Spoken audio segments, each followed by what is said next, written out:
Welcome to the VBAC Facts podcast. I'm Jen Camel, VBAC Facts founder. And since 2007, our mission has been to provide accurate and objective information about vaginal birth after cesarean and repeat cesarean to parents, professionals, policymakers, and the court, so all decisions can be informed, ethical, and just. Today, we dive into part 2 of the story. In our last episode, we ended with her pregnant after 4 prior cesareans, planning an unassisted birth, having someone in her life report her to emergency services and social services, both of whom came to her door.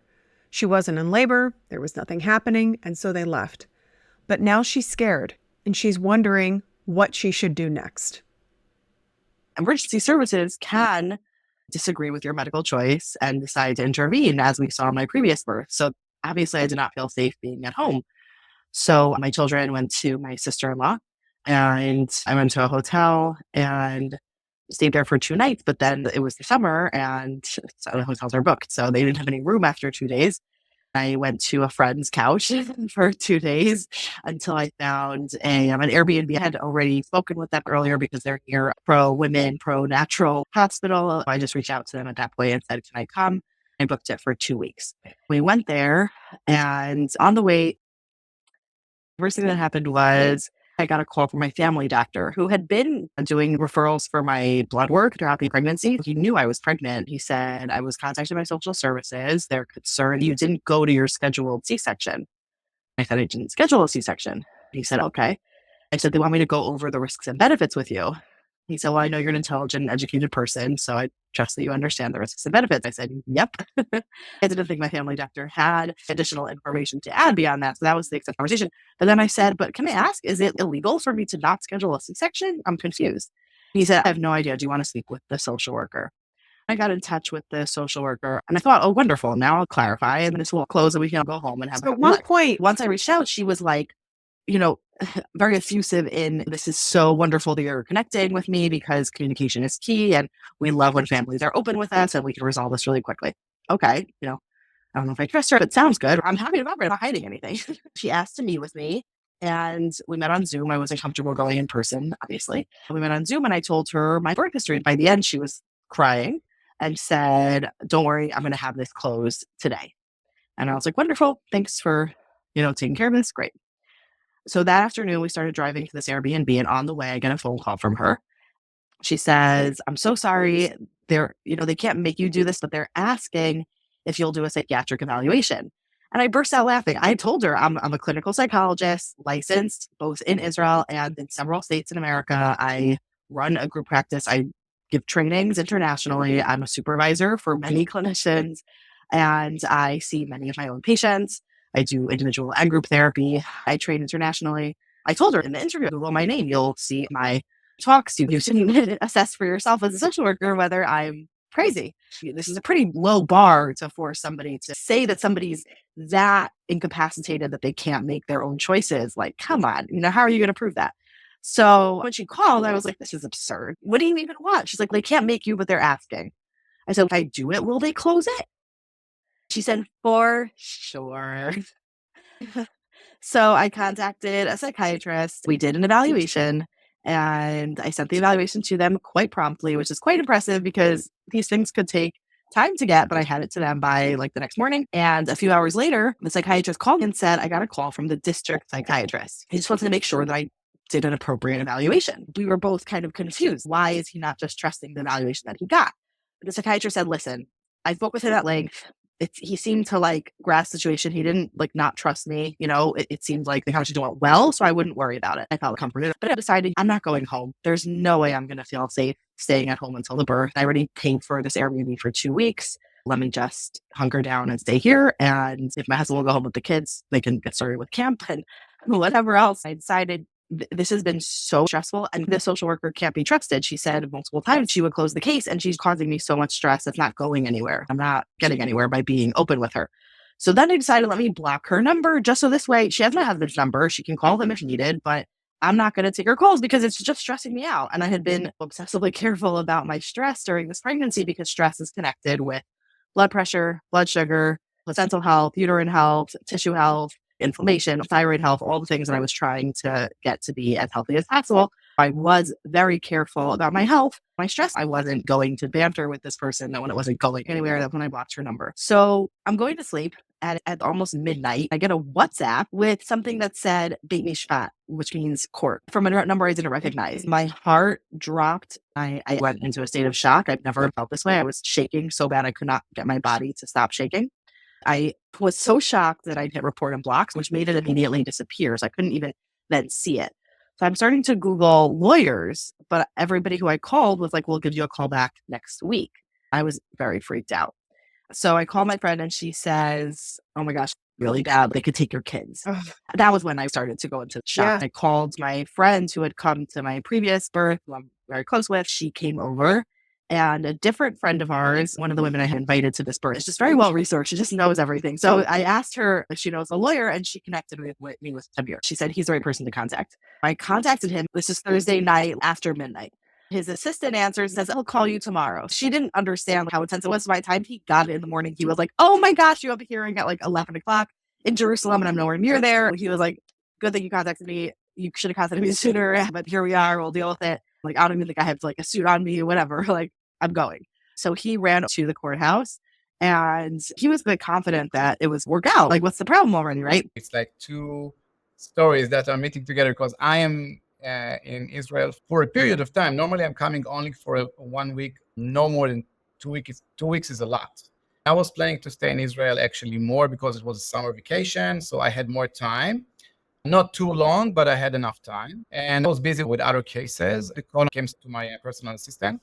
There's some woman looking for you about pregnancy. And it's like, I'm not dealing with pregnancy. It's not something specific that I deal with. She was persistent. So my assistant said, oh, you can call all night. So that was also supposed to maybe made me lighter, read maybe there is an emergency here or something, but I wasn't thinking about it. I was coming back late that night. I said, I'll call in the morning. And I did. I called in the morning, and that's where she was really much interested. She said, there is a court. And I said, okay, can I see the court order for the hearing? And she said, no, I deleted it. That was so funny. And I understand. We immediately talked in English. So I understood, like, she's coming from the United States, and she's only 4 years in Israel. So she's what we call Ola Chadasha, which is like a newcomer. So that means like she doesn't know the culture the way that we do the laws. I pretty quickly understood what I think everybody that hears this conversation so far already should understand that. We're not talking about just an average person. We're talking about a person that had a lot of experience in this field, very conscious, very smart, done her homework above the average person, and she has all these degrees and everything. And another thing is that I got the case, no legal procedure yet until that morning, but there was already preparation. That's why she had an assessment from a psychiatrist saying she's okay. The authorities wanted to know that she's okay. They wanted to see where can they put the pressure so the court will give them what they want. And they have to show she's unstable. And it's the common sense, but also the law, of course, doesn't let the government, institutions to interfere in a person's life if there is no unique situation. So if you are a regular person, you can make mistakes in your life, and that's allowed as well. It's funny that I'm saying that because we don't have to get permission from anybody. There are some instances that the law says, okay, now you can interfere. That doesn't necessarily mean that you must interfere, but you have the permission, you have the authority. The judge, the prosecutors, the social workers, everybody that are involved are part of this puzzle. Nobody works alone. So if this social worker was honest with her, and I saw her in court several times, she looks like an angel, really nice, but very deceiving. She was not true with her, not nice to her. She was playing a game. How do I know that? Once they got this report from the psychiatrist, I mean, again, what I knew in a half an hour talk was enough for me to understand there is a logical person I'm talking with. It's not like a crazy woman that, I don't know, I'm not going to help somebody that is not stable, but she is. Yeah. They knew it too.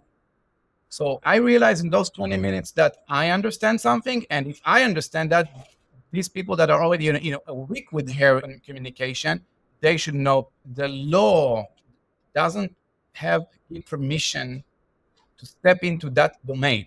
There's no difference between me and her, if she's pregnant, another issue is a fetus. But if we're talking about her as a person, it doesn't matter what social worker, as a medical professional, even as a judge, it doesn't matter what's your opinion or what is your set of values. It doesn't matter, because if you want to live in a democratic society, my set of values not superior on yours, but yours are not superior of mine. But it's a system. It's a system that people come to work there and they know that they're hunting. From day one, it was a setup. And it's not that we're talking about vicious people. We're talking about people righteous in their own eyes. They are vicious, but not conscious. There is a mindset why these people work where they work. Another thing, those people that assaulted at the labor that didn't went well. I have friends that told me that many people are volunteers working with what we call Hatzalah, right? So there are many people that this is like, it's a volunteer work.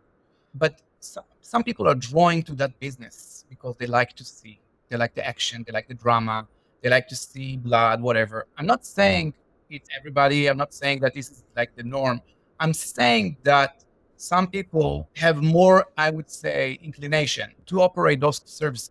And I'm saying that when they take somebody to be a volunteer, it doesn't matter if he's volunteering, he has to be checked, how he's performing, what is the background, who is as a person, because he can attack people by the name of helping them. And not because he wants to really hurt people, but because there is a big lack of sensitivity in all society. Definitely when we talked about the medical profession, but it's not only that, it's an agenda. When I went to the courts and I talked to the people, and I see, and every time, because it was vacation time, it was every time another judge. And every judge comes again with concerns and how come she's going her own way. So people that works in a system think in a systematic way. And everybody that does not do things the way that they had been told and taught how it works, it seems out of line. It's out of line for humanity to adopt this mindset. And it's out of line that we are 90 years after the Holocaust and we are still have that mindset. And it's even crazier that we have it in Israel. So that's like the worst. But coming back to factual details. So I'm getting this case. I don't know how to deal with that. I'm used to the emergency court at nights, one day to another. I knew what I had to do, but I got very bad cards to start. I'm getting a call from the social worker, then the DA colleague of mine, like she's on the other side, the prosecutor, a lawyer. And she said, in half an hour, we have the hearing. So I said, but I am in like an hour driving away. I don't have my suit. And I said, all right, so let's ask the judge to wait an hour. That's all. She said, okay, we're going to call you from court. They called me, put me on speaker, and I talked to the judge, and we are now in a conversation. And I'm saying, listen, just let me come over. I'll come with my jeans. Just let me come over, and we'll talk. It's Friday, the day off in Israel. Mm-hmm. Most places are closed. The judge said, no, there's no time. When the judge tells you something like that, you already know that it's already written. It's just a waste, but you have to waste that time because never say never. And second, you want to understand the picture. I'm getting a representation of a woman that told me a story. I don't know the background yet. I need time to learn the background and to see what's going on. But you're saying that she is supposed to be delivering any minute now. And that's what the doctor that they brought said. He said, listen carefully, audience. He said, if she's going to deliver on a natural birth, you can compare it to a suicide mission. So she might not be dead. Somebody wants to kill themselves. Doesn't happen. They didn't do it well. That's what he says. That's what he says on the protocol. On Friday, he said he was the one to operate. And on Sunday, he said, I want to be clear. I checked the files. It wasn't me operating. I was one of the 3 doctors to sign it. Fair enough. We wanted to be accurate. Fine. So I said, did you see her in the last years since that delivery? No. Did you talk to her? No. Do you know her medical condition right now? No, I don't. But I don't need to know it. I said, why don't you need to know it? He said, because we have something else. I said, what is it? We have protocols. That's a protocol, doctor. He said, he was so arrogant. He said, listen, if I because he's like probably a hot shot. If I make a test and my students write that a woman can make a natural delivery after 2 C-sections, they're going to be failed. And I said, how do you know? Every woman is different. He said, because we have protocols and the protocols know better. Again, I managed to take the order off at that point. The judge, she said, okay, but I want a medical doctor, at least a report from a doctor. I said, okay, we'll get that. We didn't get it. Nobody wants to go against the government. Nobody. At the end, we found amazing guy. Again, that was like the last moment, the last day. He did it on voluntarily, right? Amazing guy. And he wrote a very nice report. So he talked to her. He met her on Zoom. He didn't have to check her physically anyway. As a very reasonable guy, he talked to her about risks and benefits. And he said at the end, listen, I think that if I would have to make a decision, I would probably recommend for a C-section, but I know for sure that it might not be the right decision. Both options are possible. He would go that way. We have 2 reports, one from a doctor involved in the previous birth. He doesn't have any connection, any history, any knowledge, anything about what's going on right now. He knows great for a year ago. Now we have another person that he talked to her, checked all this information with her, discussed with her about everything. He has an opinion which is much more moderate than the protocol guy that says this is a suicide mission. Now a very radical person that never seen her since last time, and a very moderate person that's seen her, talked to her. If you're a judge, which would you prefer? All the judges preferred this one. You know why? Because the government brought that guy. I don't know what Israeli guidelines are relative to obstetrics informed consent. In the US, the American College of OBGYN says that under no condition should someone be coerced or manipulated into a decision. And that's because of our inability to foresee the future. We can say populations of people with this particular clinical scenario might be at higher or lower risk of a complication occurring. But we cannot apply that to an individual person and see into the future for them on how will their birth or their pregnancy play out. And that is why ACOG discourages people from being coerced to making decisions, because we cannot see into the future. The ethical and accurate thing for that physician to say would have been the risks of vaginal birth after 4 cesareans is likely higher than after 1 cesarean, but we don't have solid evidence has validated that increased risk. So this is an area of unknown risk. And even in times of unknown, even elevated risk, people still have the right to make their own medical decisions. That is a very different analysis, a very different education of the court than to say this is a suicide mission. That is clearly an opinion. That's hyperbolic. Certainly she's at an increased risk. Certainly she has a complicated clinical history. And like she has said, she should be the person who is in the hospital, and yet the hospital was not a safe place for her to be because they would not even honor her ability to labor. The judge tried to convince me to talk with her again and bring her back to her senses. And what does she want? She said, the judge, I don't want to give an order. Oh. And this is how they work. They used to threat without using the power because most people run away when threatened. All we want, and that's what the judge said, and now what's the DA says, all we want her is to go and check herself and let us know she's fine. Who are you to even ask me that? And they were also surprised about me because not many lawyers would take that approach. They will try to cut a deal at the beginning. You don't want to go against the judge. You don't want to call her. You don't want to do what I'm asking. It's impolite. So I said, yeah, I would talk to her again. And then I'll come back to you. So when I was talking to her again, I told her, this is what they want to do. We were both in the same page. Nobody is entitled to tell you what to do. Nobody is entitled to even ask you what's going on with your life.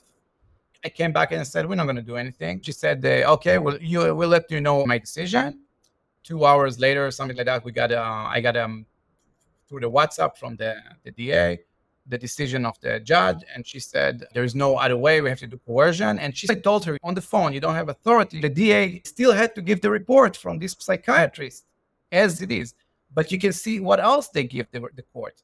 They gave the court also a letter that they asked the district psychiatrist to allow them to ask her to do another psychiatry. So they're not happy with this psychiatrist and said, maybe he didn't get the picture right. You asked her to give a report of a psychiatrist that talks with you about this issue. So how can he's not going to ask you about the history? The district psychiatrist didn't give them that. They could put the story right, but they didn't do it. They put the story the way they got it from this person. And he said, there is a woman, she's not mentally healthy. The husband is not mentally healthy. And there was a bad labor a year ago and a home birth labor 4 years ago. The kid from 4 years ago is not perfect. He's mentally has some disability. All this package of lies. This guy got a rumor from another guy. I'm not saying he lied.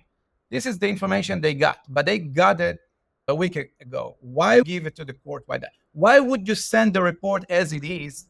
The judge in the hearing understood that she is okay. I explained this is not right, but why would they write it the way that they did? And another thing I want to say about this stage, another thing was very important. This is something I never heard of in Israel before. I hope I'll never hear about it again. They went to the judge on Thursday night. The same judge that had the hearing on Friday, they wanted an order immediately. She said, no, I cannot. It's too late. I don't want to give you anything before I see the woman, before I talk to her. So I'll do it tomorrow. So they came to the judge at night and said, Judge, she doesn't answer the phone. She blocked us and we cannot find her. We want you to get an order to trace the phone. So they go to the police and the police is tracing the phone. Now, in order to do that, when I was a student, that was a very tough process because this is like in the heart of the privacy of a person. Now, they didn't say that she did something wrong. They said that she's not available. If it's not available, then call all your workers from all the other towns and go street by street. You don't have the authority, and the judge doesn't have the authority to give an order to tap somebody's phone just to find it. Insanity. She wanted to see her before she made the coercion, but she made the coercion anyway. She didn't see her. It's interesting take, but no judge have seen her during this whole process, even though at one point we wanted to go on a Zoom, but I was canceled at the last minute. But that made the court crazy because they don't like it. Judges don't like it. Yeah, but there were times that we knew that if she comes close to the court, she's endangering herself. We knew that. She acted accordingly, the way I would expect every citizen to act. I told them who has more concern for that baby than anybody in this room, in this world. I've seen it happen in other instances. If they had managed to put their hands on her, she wouldn't be able to have a different delivery. She would go to the hospital. They're already waiting. They're all waiting. So how would you want to do it? Get around the hospital. What do you want to do? And we were consulting. It was dependent on the timing. But she said, you know what? I would prefer the best that I would have somebody around. But if I would go, maybe I want to be alone at that point. And I don't know why she's saying that, but I know she's experienced enough to know what she needs and wants. For me, it was a little bit, what? You can be even alone and start giving a birth? Yeah, you can. You can do a lot. But then when he saw which direction it was going, the social services really pushed the judges, and the judges were considering sending the police to find me. And then they did end up ruling that way, that they could send the police to find me and bring me for an evaluation in a hospital. At that point, he explained the situation. They're coming for you. And I decided to go into hiding because I was not going to be taken by force for a medical procedure that I don't need, obviously. I mean, I think it's obvious, but I guess other people, it's not obvious. But to me, it was like, it wasn't a question. I wasn't sure what to do. It was obvious. So they were tracing my phone. They traced my phone's last place. We had a trick to make the phone not traceable. The last place it was in was the Airbnb, so they went to the Airbnb multiple times. So now, mind you, it's now Friday afternoon, the whole Sabbath. They're driving my husband crazy at this Airbnb and freaking out the owner, who ended up being delightful. He was so supportive. He was like, if she wants to come back, she totally can anytime, and we'll help her out. Other people in the neighborhood got scared because the police are circling and keep asking about this person. The neighbors also came to ask what's the story. But meantime, I was safe in the middle of nowhere in the boondocks, and highly, highly, highly distressed. Obviously, that was a very unpleasant Sabbath and just being in a state of shock. I did move around location multiple times based on, first of all, people couldn't host me for forever. So I'd be like one location and I had to go somewhere else. So it was not simple. But my friend who took me was so gracious, and her whole family was gracious. They were so good to me. Even the kids were like, we hope you're going to have your baby and go home soon. Really friendly, and made breakfast for me and just really, really cute. And they had a lot of animals that was like nice. So there were parts that weren't horrible.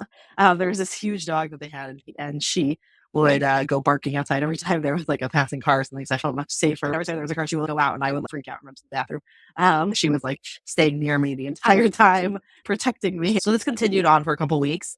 The case, as you heard from Tamir, how that went. At some point, my friend said she was seeing how every time I spoke with him, I would get ramped up. So even though usually I'm a kind of person who wants to understand everything and be involved in everything, she would help handle this throughout the whole period and really protected me and like kept me like moving every day and like, when is this baby coming? It's going to come at the right time. It's going to be great and all that good stuff. I didn't have a phone, so I was very nervous sleeping by myself. What if I go and sleep in the middle of the night? It was tough to navigate, not a simple situation at all. But that was the situation. Eventually, I did get my computer, so I was able to do a little bit of work, but that was really difficult. I couldn't explain to my employees or clients what was going on. I did eventually explain to some employees because they needed to cover my supervisees and missing sessions. At some point, we had a client with a suicide attempt, and this is on my license, and I supervised this case, and I was not available. Wow. That happened. I would be available even on the Sabbath when we don't use phones because I work with a high-risk population. Sometimes I use my phone on the Sabbath to help my clients. I mean, I didn't know what was happening, but that to me is just insane that I was prevented from providing actually appropriate care. Like a week and a half in, I did start having contractions that were like nice, strong, big contractions, but they weren't picking up. They asked me to appear in court via Zoom. I was totally willing, but Tamir had said over and over, we have a doctor on our side who's willing to say that he does not think it's in your best interest of your health and your baby's health for you to appear in court. So if there's any reason why you don't want to do it, don't feel pressured. He was so fierce the entire time of protecting my ability to make my own decisions. I was having contractions and they actually did start picking up that day. I was like, you know what, never mind. I'm not going to sabotage my birth over this.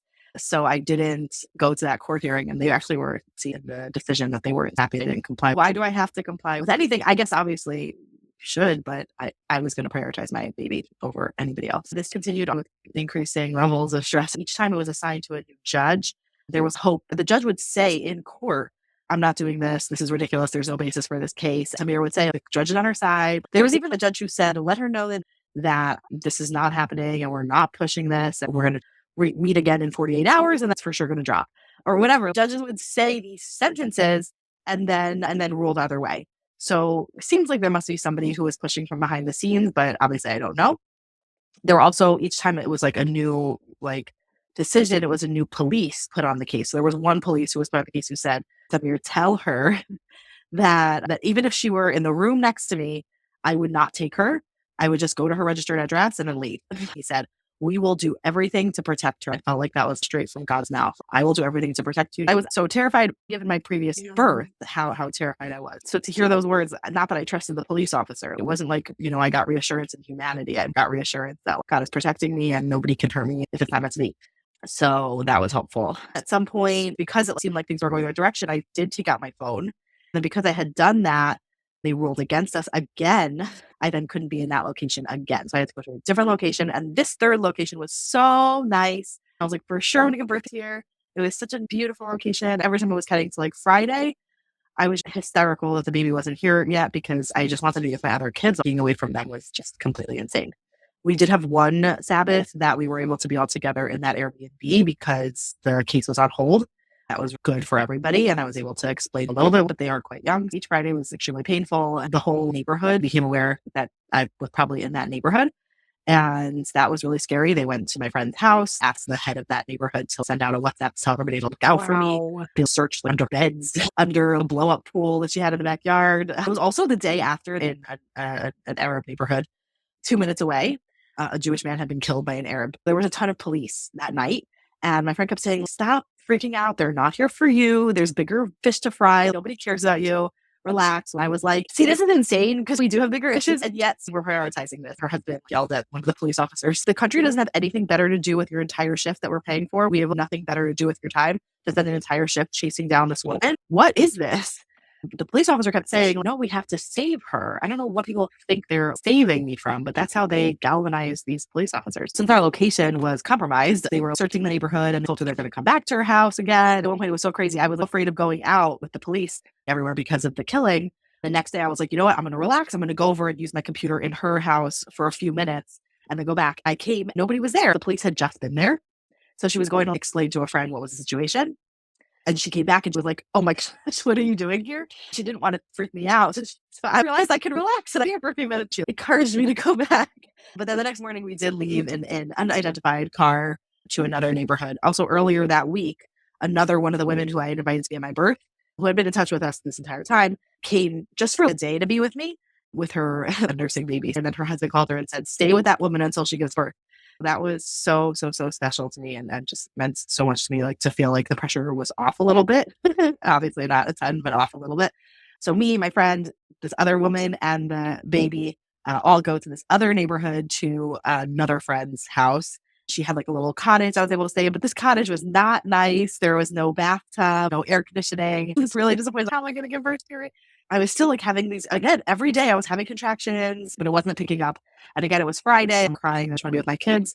And I don't know if I can take it anymore. And that Friday, I kind of came to a place of, if I don't have baby by Sunday, I don't know if I can do this anymore. And I might just have a C-section because I can't be with my kids any longer. That's the point that I got to. Because how long had you been in hiding at that point? 4 weeks and 5 Sabbaths without my kids. In my view, it's an obligation. We have an obligation to change this. This doctor on Sunday, when I managed to take off the court order for about 2 weeks. Meanwhile, authorities are trying again to get the order back, and I'm trying to push it. The judge wanted to talk with the doctor. It's the same doctor that was talking on the phone. She wanted to bring him over again.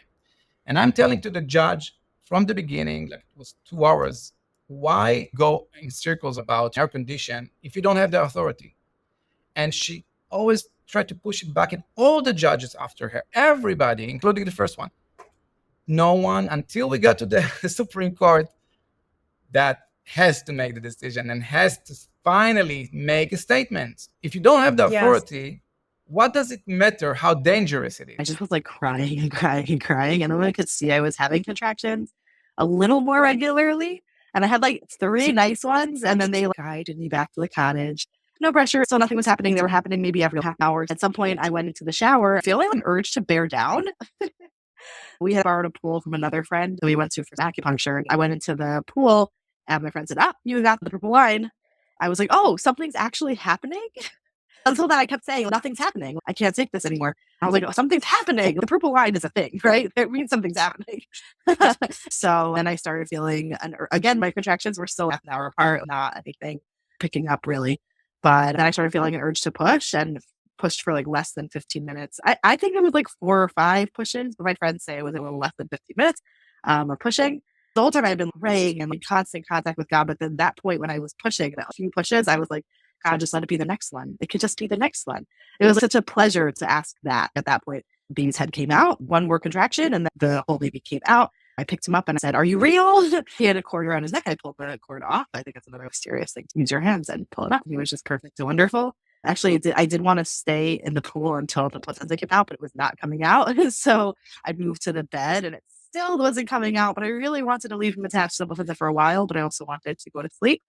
So I was like, okay, let's cut it and go to the bathroom. And so 4 hours after I cut the cord, I went to the bathroom and plop, the placenta came right out. The friend we were staying by had encouraged me, make a birthday cake for your baby. So I ate the birthday cake. And yeah, that's basically more or less, that's the story. The court did everything they could not to give me an answer about the authority. You can tell me if you have the authority. Tell me it's okay.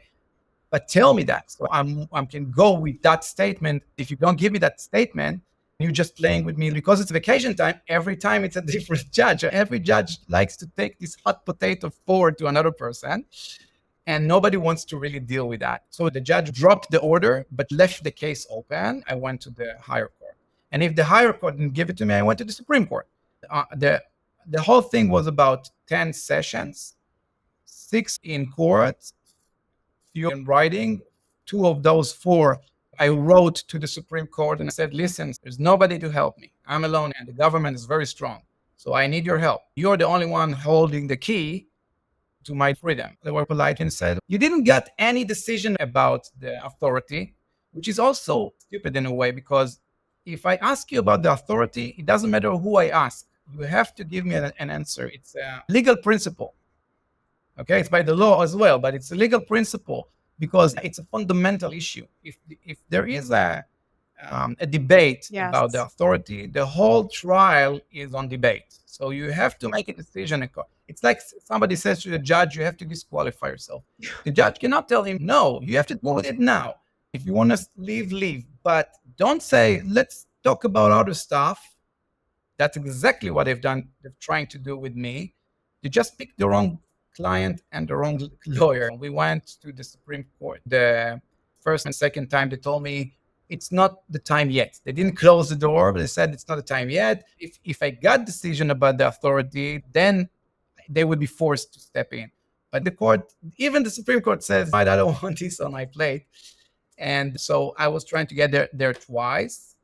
And the third time, I was really tough with them. They're not used to it, but I knew we don't have much time. That was the end of the process. I told them, if you don't let me in now, that would be the last nail of the coffin of the democracy in Israel. They opened the door and made the right decision, even though they're giving many discounts to the other side. Yeah. They still want to maintain the system, even though they know they had to put a red line to the system, to the people that works in the system. We didn't get compensation, even though she was hunted for no reason, no authority at the end, after so many procedures. So you came to the conclusion that this whole procedure was unlawfully.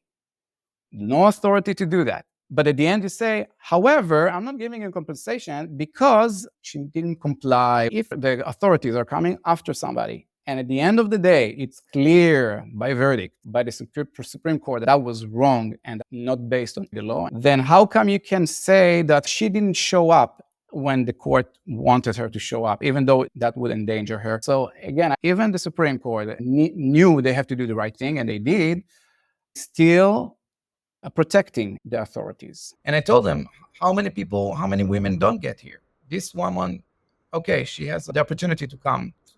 I can come and represent her. What about everybody else? And this is daily. And you know what? I think they know.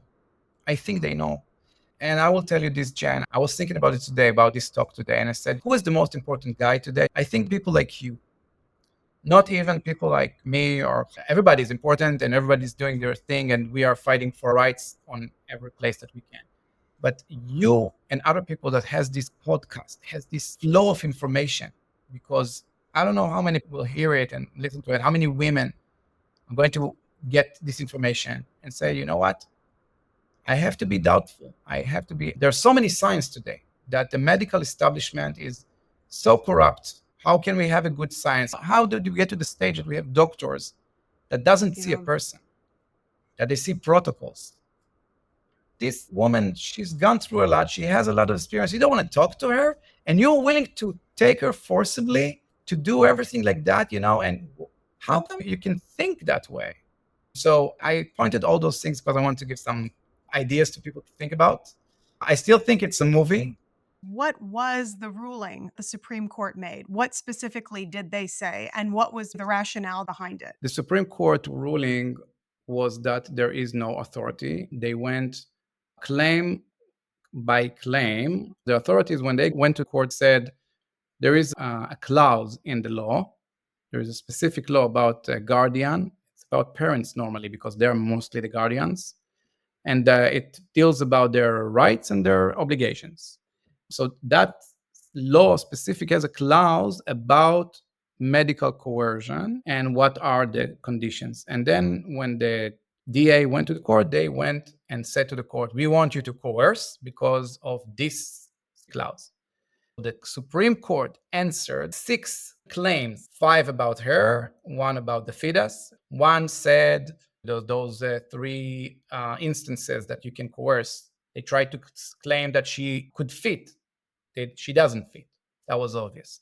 Then they said, okay, there is another law. If you see somebody try to commit a suicide, you're supposed to be a good Samaritan. But that's not even close to coercion. That's actually mostly to protect somebody that tried to help somebody that he's not going to get sued later on. This is not about coercion.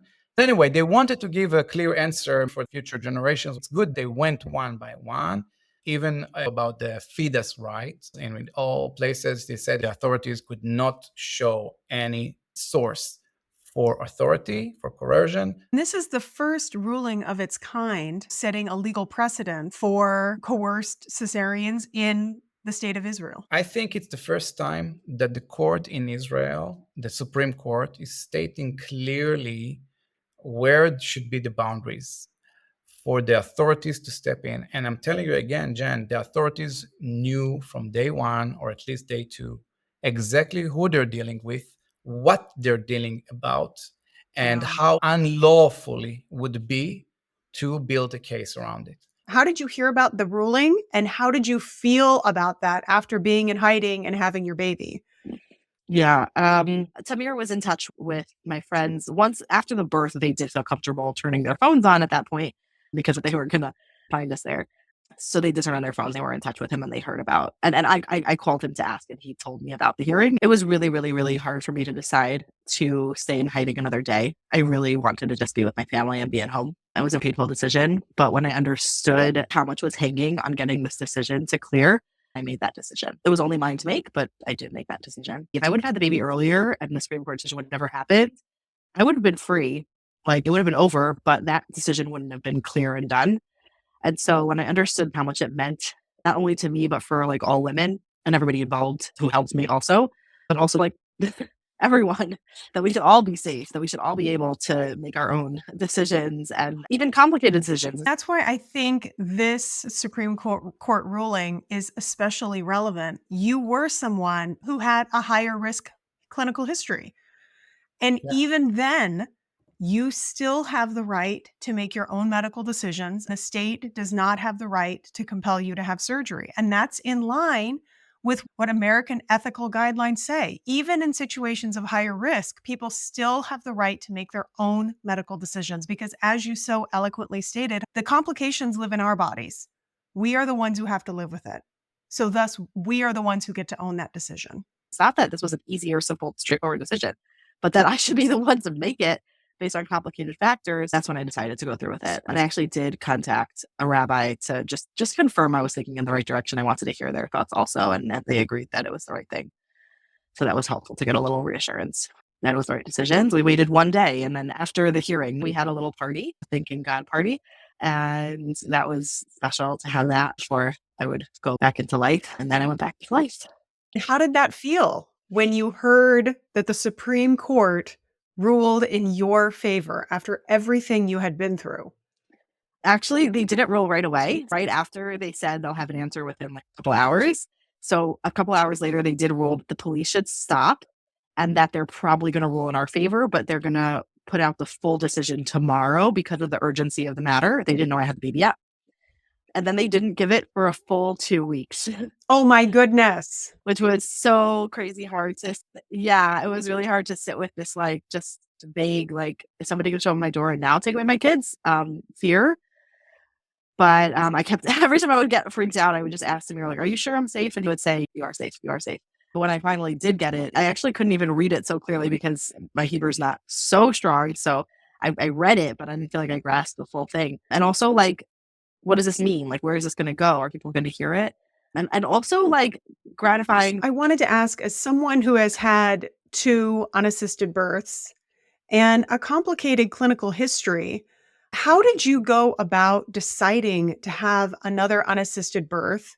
And how do you identify? Do you identify as someone who is crunchy, or how do you think about yourself and the decisions that you've made about childbirth? Yeah, no, I actually really consider myself somebody who's very into evidence-based practice. My entire psychotherapy practice is about evidence-based practice. I consider myself someone who sticks very closely to research and stays up to date with research, which is not always the case for medical or mental health professionals. And so what happened with my evolution had nothing to do with me being like a natural-minded, blah, blah, blah. It had to do with me being persistently having my eyes opened to the fact that this is not evidence-based practice. And this is not evidence, and this is not, and this is not, and this is not, and this is not, and this is not, and this is not, and this is not. And actually, it's actually harming you over and over again. It's harming you. And so if you continue to blindly go along with this, you are going to end up like losing your uterus in a couple of years as a young woman. Which is ridiculous. In my second C-section, I had a uterine window. And everyone was like, oh, see, you had a uterine window, right? See how dangerous this is? See. And I was like, let me find out about that. And I looked into the research, and we actually don't have data showing, because most people will have another C-section after that. So we actually can see what's the state of the uterus in the subsequent C-sections. And most women who have a uterine window do not have damage to the uterus in subsequent C-sections. That was the case for me. In my third and fourth C-section, the doctor said your uterus was perfect, easy. Actually, the third surgeon said, she was a Russian woman, and she said, it was beautiful. It cut through so easily. The way she said it was so funny, but she was saying like it was a beautiful uterus. But that was relieving to hear after I had been very nervous. Of course, I was nervous, but it wasn't supported in the research. I had no reason to go with it. You need to pay attention to signs of rupture. That has to be one of many factors. Can you tell me more about women going underground who don't feel like they have choices? Because I know that you were very involved with the unassisted birth community, and I would love for you to just share what is the driving force behind people choosing unassisted births? Yeah, so I do think there is the community of people or the group of people who are just more on the crunchy side, schooling, out of the system, whatever, who just are anyways leaning in that direction. So when it comes time for birth, they are kind of headed in that direction. And so this is just another part of how they live their lives. And that's that. But there is a significant amount of women who are being driven underground because of the fact that there is not appropriate support. So a woman who has had multiple C-sections, who now cannot be supported in a hospital setting for a VBAC, is now going to look for other options once she becomes aware that this is not what she wants and not healthy or safe for her or her children. She is going to start doing this. I remember a woman who I was in touch with who was planning an unassisted birth, and she just said that she wouldn't tell me her name.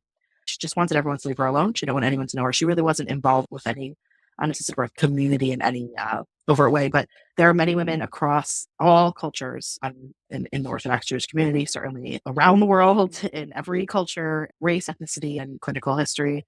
There are women who are birthing outside the system. And some women, this is like part of what they want. But for some women, they're driven there by such like a disillusionment with this system that's not operating in their best interest, which is sad. How does it feel knowing that this whole journey culminated in this ruling that now is legal precedent in the state of Israel? I just hope it's going to matter. Yeah.